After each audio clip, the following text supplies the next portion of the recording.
Mga kababayan, mga katambay, kamusta po? Si Kamanong po, nagbabalik po muli para po magkomento po sa inyo. Samahan niyo po inyong lingkod dito po sa Tambahay mga kabayan.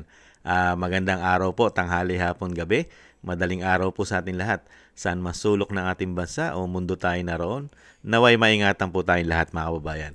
Ito po, komentuhan po natin. Ito po, putok na po ito sa social media at mainstream media mga tambay. Ito pong pagdakip po kay dating Congressman Arnie Tevez mga tambay, dahil daw po ito sa pagsangkot o sangkot sa sinasabing pagpaslang sa kanilang lugar mga tambay, na politiko rin ang sinasabing napaslang mga kabayan. At ito po ay dinakip daw ng illegal ang pagdakip. Ayaw na rin po sa kanyang anak na nag-upload po sa social media mga katambay. Pero tingnan po muna natin yung version ng balita mga katambay. At pakinggan din po natin yung anak na nag-upload din po ni dating Congressman Tevez. Pakinggan po natin ang balita. DOJ handa na iuwi sa Pilipinas si dating Congressman Arnie Tevez. Alamin natin ang detalye kay Mads Villar Muratilio. Nagbabalik, Mads! Yes, Wedge, nakaantabay ngayon ng Department of Justice sa mga kaganapang sa Timor-Leste. Kasunod yan ang ulat ng paghuli kay dating Congressman Arnolfo Tevez Jr. Sa isang pahayag, sinabi ni Justice Assistant Secretary Nico Clavano na handa silang iuwi sa bansa si Tevez. Pero sa ngayon, wala pa anyang natatanggap ang gobyerno ng Pilipinas na anumang legal o opisyal na dokumento ukol sa pag-aresto kay Tevez. Hinihintay din anya nilang aksyon ng naturang bansa kung ipadedeport ang dating kongresista bilang undocumented foreigner o kung i-extradite ito salig na rin sa kahilingan ng gobyerno ng Pilipinas. Welcome din anya sa Department of Justice ang pahayag ng Timor-Leste na hindi mananatili sa teritoryo nila si Tevez. Si Tevez ay inaakusahang utak o mano sa pagpatay kay Negros Oriental Governor Roel Digamo at ilan pang residente ng lalawigan. Balik sa inyo dyan, Wetch. Inaakasuhan pa lang mga tambay. Akusado pa lang mga tambay. Pero iba na po. Alam po ni Tevez na hindi siya makakuha ng fair justice yata. Kaya po talaga siya nagtago. Dahil napakarami pong alam ni Tevez mga tambay. Yata, lalong-lalo sa pulburon. Sa bisyo na pulburon mga katambay. Ito po yung in-upload naman po ng kanyang anak mga katambay. Panoorin po natin yung anak niya kung ano po talaga ang sinasabi yung nangyaring kay Tevez sa Timor-Leste mga katambay. Ito po yung anak niya na si umpisahan po natin. Ito po.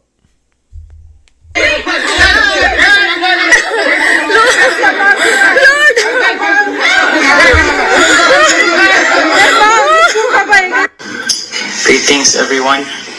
I'm making this video to inform everyone that my father, Arnie Tevez, has been kidnapped earlier today at around 8 p.m. Timor-Leste time. At around 7 p.m., he already had information that a private aircraft was scheduled to fly over to Timor-Leste. And then at 8 p.m.,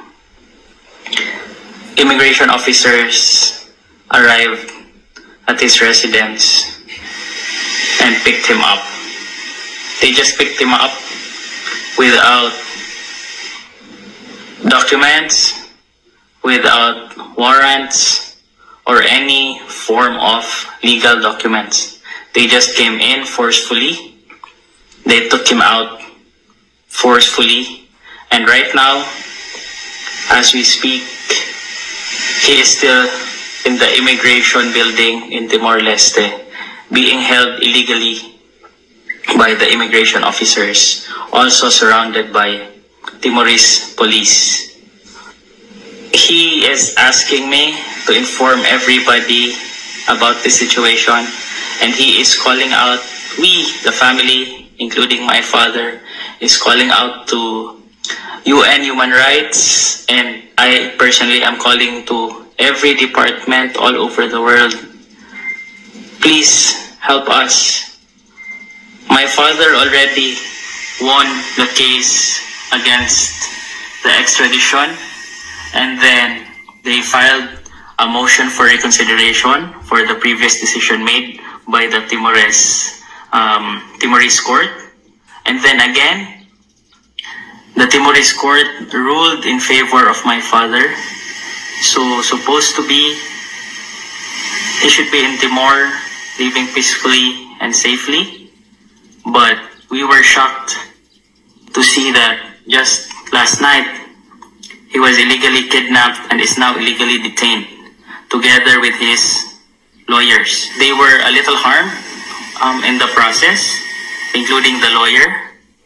And I will be posting, as per his request, I will be posting a video of him and a video of the incident when they illegally kidnapped and picked him up. Yan po mga tambay, talagang legal na, halos lahat ang ginawa po mga tambay. Dahil ginamitan kaya ito ng pera mga tambay, at talagang malalaman naman po yan kung talagang yan po ay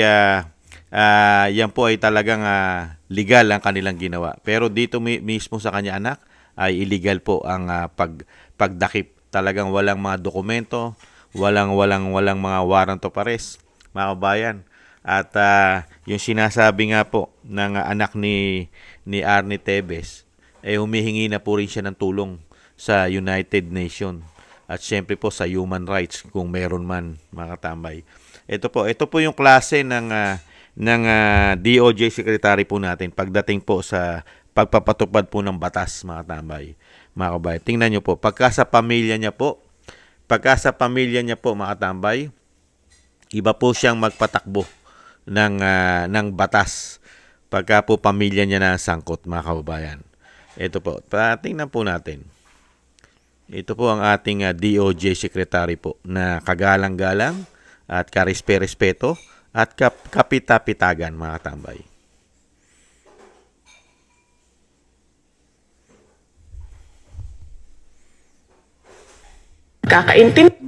Mga kababayan, matapos mahuli ang anak ni DOJ Secretary Boying Remulla sa kasong may kinalaman sa droga, alam niyo po ba ang sumunod na pangyayari?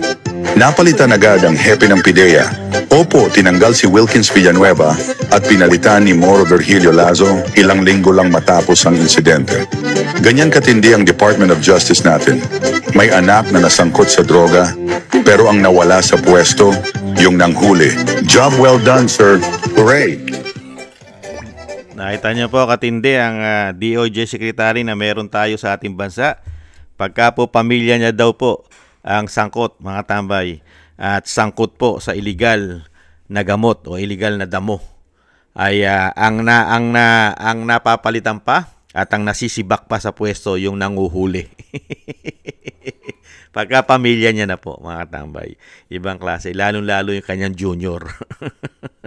Ibang klase, no?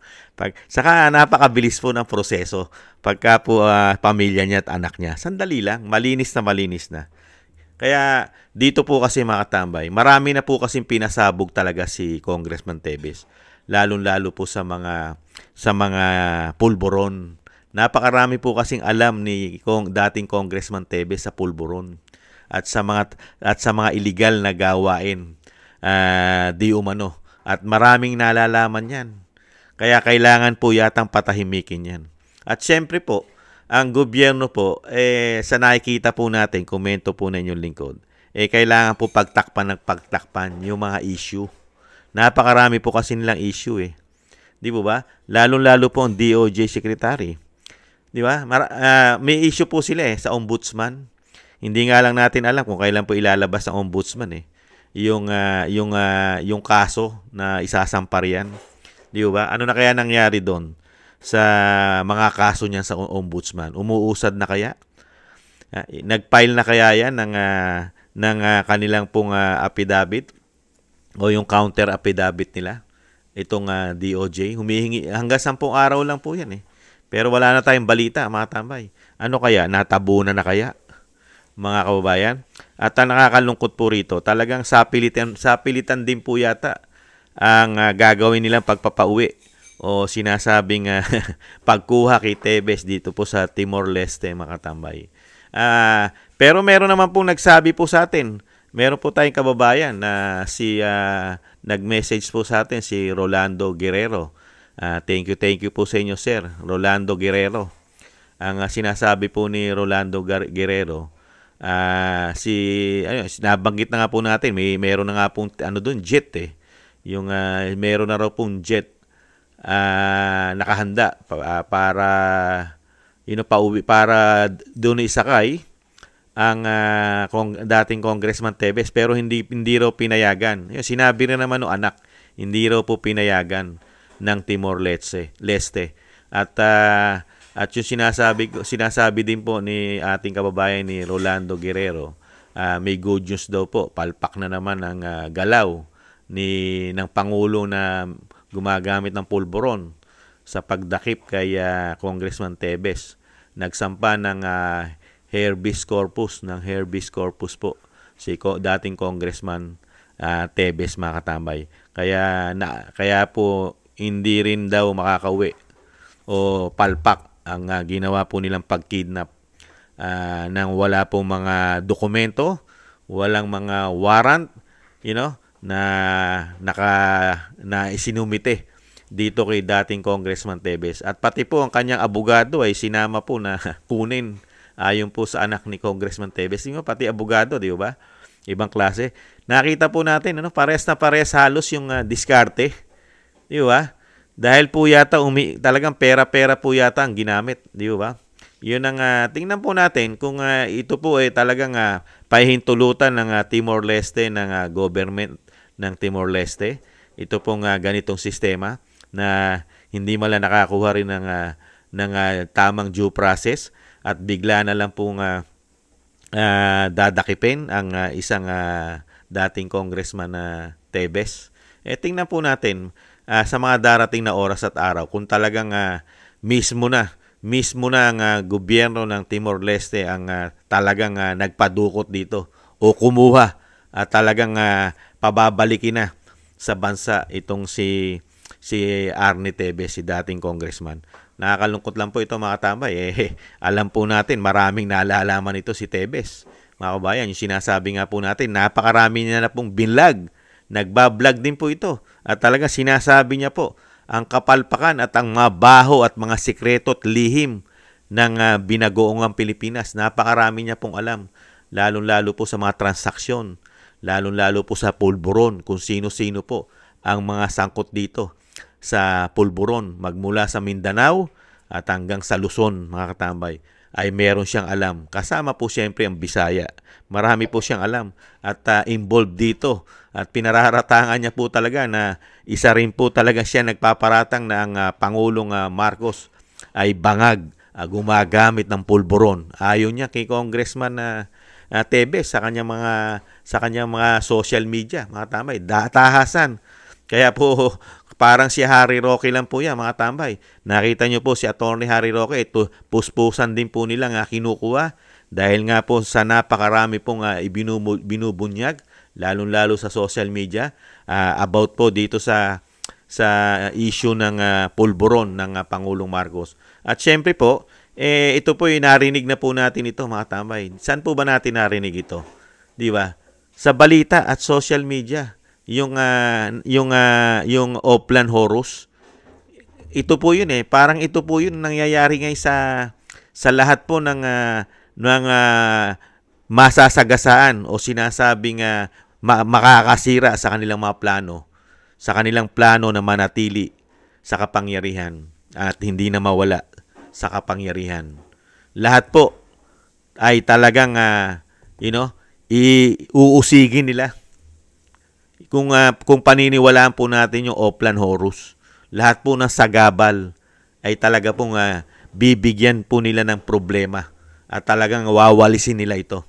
At lahat po ng sagabal, kasama po dyan ang pamilya Duterte. Talagang lahat po na magiging sagabal sa plano nila na hindi na mawala sa kapangyarihan at talagang mahawakan nila ang bansa, sila. Ayan po, lahat po na nakalagay po yan sa kanilang Oplan Horus, di umano, mga katambay. Lahat po halos ng pumoprotekta at pati po ang mga sympathizer, talagang bibigyan po nila yan ng aksyon. Talagang uusigin po nila ng uusigin. Yan po ang nakita natin, tinrabaho ng binagoong Pilipinas. Lalong-lalo po ng DOJ at NBI, mga tambay. Marami pa po yan. Ayan, katulad po yan. Yung sinasabi nga natin, isa rin po ito sa nakikita natin panglihis, pang-twist, panakip-butas sa mga issue po nila, sa mga kapalpakan, sa mga korupsyon. Di ba?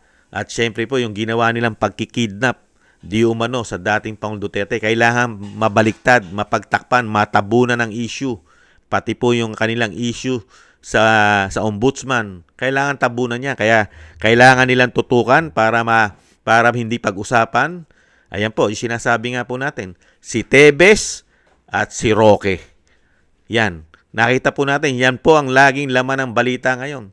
Si Tevez, si Roque, at syempre po yung sinasabi ng may issue ng bangag na pag-iipagkasundo sa mga Duterte at yung kanyang mga sinasabing no. Yan po ang pinakakaguluhan ngayon ng mainstream media, mga kabayan, di po ba? Pero tayo po, lahat po ng ginawa nila at ang ginagawa po nila at gagawin pa nila, ay alam na po natin ang kanilang mga diskarte. Hindi naman po tayo bobo, tangat, gago sa nangyayari sa ating bansa. Kung paano po sila magpatakbo ng gobyerno at kung paano po ang ginawa nila sa 3 taong paglilingkod sa ating bayan. Wala. Puro korupsyon, pamumulitika lang po yata ang napagkikita natin sa kanila. Sobra. Yan po mga kabayan, abangan na lang po natin ang mga sinasabi nga, mga susunod na kabanata kung papayagan po mismo ng gobyerno ng Timor-Leste ang sistema o ang ginawang illegal na pag-aresto, pagdakip dito kay Arnie Tevez, yung dating congressman. O ito po ay talagang inside job lang at talagang ibang usapin to, mga katambay. Kung ito, kasi alam naman po natin ang Timor-Leste, mga katambay, may asylum po dyan. Nakakuha po na asylum dyan ang Tevez. Kaya po tingnan po natin kung ano po ang susunod na mga legal action po dyan, di po ba? Kasi kung nakakuha ka ng isang asylum sa isang katulad po niya, isang teritoryo o isang bansa, talagang mahihirapan ka na basta-basta pasukin ng bansa na umuusig sa'yo. Di po ba? Marami na pong nangyayaring pagkakataong ganyan, mga kabayan. Pero dito sa issue ni Tevez, tingnan po natin kung iiral at gagana po ang pera katulad po na ginawa po yata nila sa dating Pangulong Duterte. Kahit walang jurisdiction sa ating bansa ang ICC, ay tinanggap at kinuha ng ICC dahil yata sa issue na naputok na po, na napakalaking pera po ang ibinigay daw po yata ng ating bansa sa ICC. Pera po ang umiral. Kaya po sa pagdakip na lumalabas na kidnapping. Dito po, halos kidnapping din po ang lumalabas kay Tevez. Ganun din kaya ito, mga tambay? Pera-pera din kaya ang magiging ang kalalabasan nito? Malaking pera din kaya ang ilalabas ng bansang Pilipinas di umano rito para mapauwi lang si Tevez kahit malabag ang sinasabing nakakakuha na ng proteksyon si Tevez sa Timor-Leste? Mga tambay, tingnan po natin. Pagka pera-pera po, talagang sa pera din papanig ang Timor-Leste, mga tambay, ang gobyerno nila. Tingnan po natin. Pera-pera. Kaya itong kay Atty. Roque, ganyan din po yan. Baka pera-pera din po.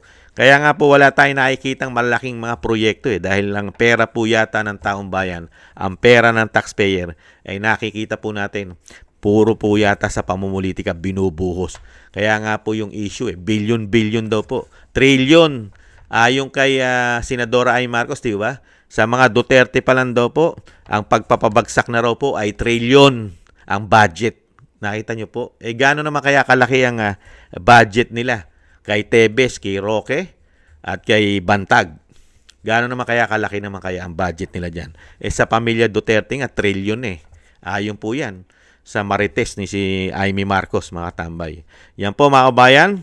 Abangan na lang po natin kung talagang maisasakay nila sa eroplano yan at maiuwi po sa Pilipinas, mga kabayan, si Arnie Tevez. Nakakalungkot lang po, no, ang nangyayari sa ating bansa. Imbis na ang problema ng bansa ang asikasuhin mo ng 3 taon, kahirapan, kawalan ng trabaho ng mga Pilipino, napakamamahal na mabayarin, tapos ang problema pa ng pulburon ay lumalaganap, krimen, kidnapping, di ba? Nahandyan pa ang makakaliwang grupo, laganap na korupsyon, pero nakatuto ka lang sa politika, sa mga Duterte at sa mga nakapaligid dito. Ibang klase, no? Ngayon lang tayo nakakita ng ganitong klaseng gobyerno. Ibang-iba. Kay dating Pangulong Duterte, pag-upo pa lang, trabaho na agad kung paano aayusin ang bansa, paano makakabangon at paano lalabanan ang problema ng bansa.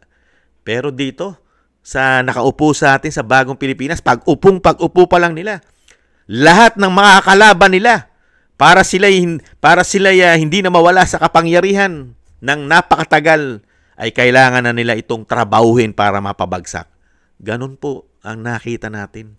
Ginamit ang pera ng taong bayan. At ang isa pang nakakalungkot, meron tayong men in uniform. Hindi naman po lahat.